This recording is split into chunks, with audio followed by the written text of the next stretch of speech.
Olá! Na aula de hoje nós falaremos sobre o modernismo brasileiro. Esse movimento ele foi muito influenciado pelos movimentos da vanguarda europeia e também pelo modernismo português. Vejamos essas imagens. Nessas imagens nós encontramos a cidade de São Paulo no início do século passado. São Paulo, neste período, era considerada a capital, a cidade mais moderna de todo o país, o que vai ser fundamental para esse novo movimento. Didaticamente, e bem importante, apenas didaticamente, o modernismo brasileiro tem início em 1922 com a conhecidíssima Semana de Arte Moderna. Vejamos onde aconteceu esta semana. Os dias 13, 15 e 17 de fevereiro de 1922 foram dias fundamentais para o movimento. Nesses dias, no Teatro Municipal de São Paulo, ocorreu a famosa Semana de Arte Moderna. Mas antes da semana, várias outras coisas, vários outros movimentos e pessoas já vinham trabalhando com o modernismo. Nós podemos citar entre os principais antecedentes da semana a volta do Oswald de Andrade, que estava na Europa e que entrou em contato com as novas manifestações da vanguarda europeia. Também temos a primeira exposição dos quadros expressionistas do Lazar Segal. Temos também os vários livros que foram lançados pelos autores que participariam mais tarde da semana.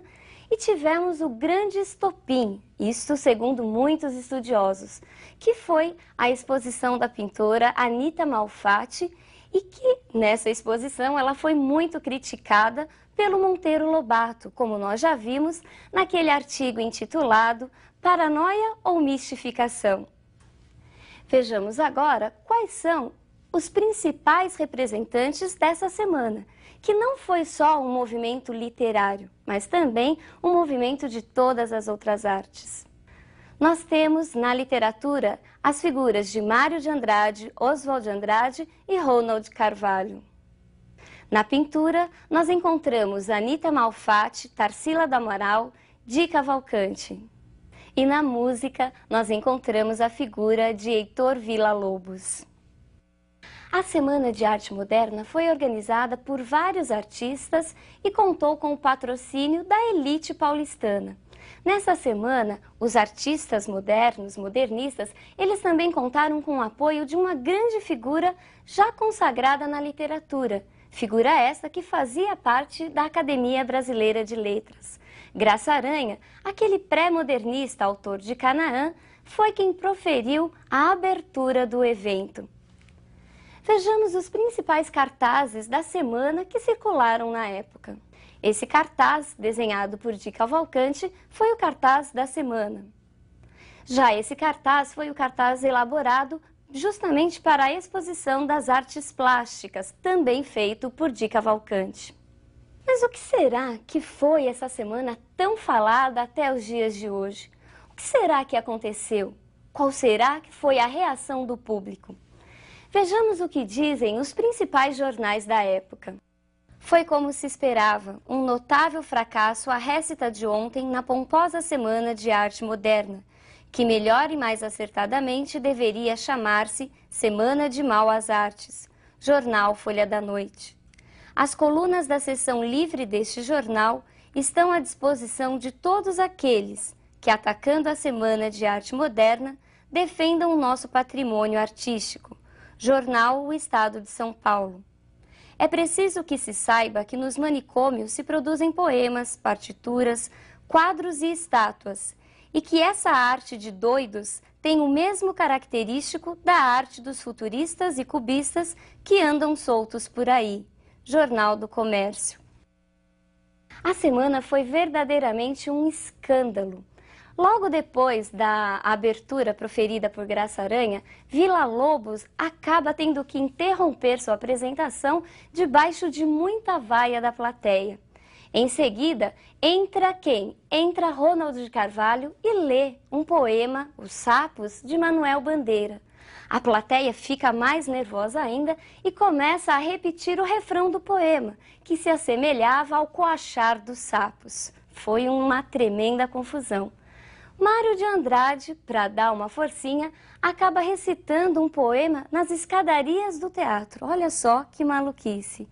E para fechar toda aquela bagunça com chave de ouro, Villa-Lobos, mais uma vez, ele entra no palco de casaca todo arrumadinho, chinelo e guarda-chuva. A plateia quase veio abaixo, querendo bater nos artistas. E eles, por sua vez, ficaram muito felizes. Eles conseguiram justamente o que queriam: chocar. Queriam provocar a sociedade da época e as estéticas conservadoras. Vejamos uma foto que foi tirada logo após o encerramento da semana. Nessa foto nós vemos Oswald de Andrade, Mário de Andrade, Manuel Bandeira e o célebre Graça Aranha. Vejamos agora um fragmento do conhecidíssimo poema Os Sapos. Enfunando os papos, saem da penumbra aos pulos os sapos, a luz os deslumbra. Em ronco que a terra, berra o sapo-boi. Meu pai foi à guerra, não foi, foi, não foi. O sapo tanoeiro, panasiano aguado, diz: meu cancioneiro é bem martelado. Vede como primos em comer os hiatos, que arte, e nunca rimo os termos cognatos. Meu verso é bom, frumento sem joio, faço rimas com consoantes de apoio. Que soluças tu, transido de frio, sapo cururu da beira do rio. O poema Os Sapos é uma espécie de sátira, uma crítica ao parnasianismo. Ele é uma paródia do poema Profissão de Fé de Olavo Bilac. Ao falar sapo tanoeiro, Manuel Bandeira está diretamente se referindo a quem? Ao próprio Olavo Bilac. Porque Bilac, lembre-se, ele sempre dizia que o artista tinha uma tarefa muito parecida com a do artesão. O poeta era o artesão da palavra. E o sapo cururu nada mais é do que o próprio poeta moderno, mais simples, livre de todo o artificialismo do poeta parnasiano. Vejamos quais são os principais desdobramentos dessa semana. Vários grupos, movimentos e revistas começaram a circular nessa época. Entre as revistas nós temos Claxon em São Paulo, Estética e Festa no Rio de Janeiro, a Revista em Minas Gerais e a Revista Antropofagia em São Paulo. Entre as revistas destacam-se a Revista Claxon, que vem do termo em francês buzina, e era justamente o que eles queriam, fazer barulho, provocar a sociedade. E ela foi a pioneira, a primeira a lançar as inovações modernistas. E a revista Antropofagia, que trazia como marca central o desejo de devorar as outras culturas. Para entendermos melhor o que foi todo esse período, o que foram essas revistas, vejamos quais são as principais correntes modernistas. Nós temos o movimento Pau-Brasil. O movimento Pau-Brasil pregava um retorno, uma busca à arte pré-histórica do Brasil. E por que Pau-Brasil? Justamente por ter sido este o nosso principal produto, o nosso primeiro produto de exportação. Nossa poesia deveria ser exportada para o mundo. Vejamos o próximo movimento. Movimento Verde-Amarelo. Este movimento verde-amarelo é uma espécie de reação ao primeiro movimento. E por quê? Porque, segundo os representantes do movimento verde-amarelo, o nacionalismo pregado pela corrente Pau-Brasil ainda era um nacionalismo muito importado, não era o verdadeiro nacionalismo e sentimento do Brasil. Vejamos o próximo movimento, e movimento antropofágico. Esse movimento tem origem no trabalho da pintora Tarsila do Amaral. Vejamos uns de seus quadros. Esses quadros fazem parte da chamada Galeria Antropofágica e é justamente o quadro Abapuru que dá origem ao movimento. Abapuru é um termo indígena que significa comer gente, o antropófago, e era justamente isso que os autores desse movimento queriam. Eles queriam devorar a cultura estrangeira e, a partir daí, num processo de reestruturação, criar uma arte original, uma arte com a cara do Brasil. Vejamos o último movimento modernista, movimento espiritualista. Este movimento, como o próprio nome já sugere, buscava uma retomada dos valores interiores, uma retomada do eu profundo. Ele é carregado por misticismo e também por uma grande religiosidade. O modernismo, por ser tão grande e tão expressivo, é comumente dividido em 3 grandes fases. Vejamos quais são as fases modernistas. A primeira fase, conhecida como heróica, compreende o período de 1922 a 1930 e apresenta o desejo de liberdade, de ruptura e de destruição do passado como características marcantes. Os principais autores são Oswald de Andrade, Mário de Andrade, Manuel Bandeira e Alcântara Machado.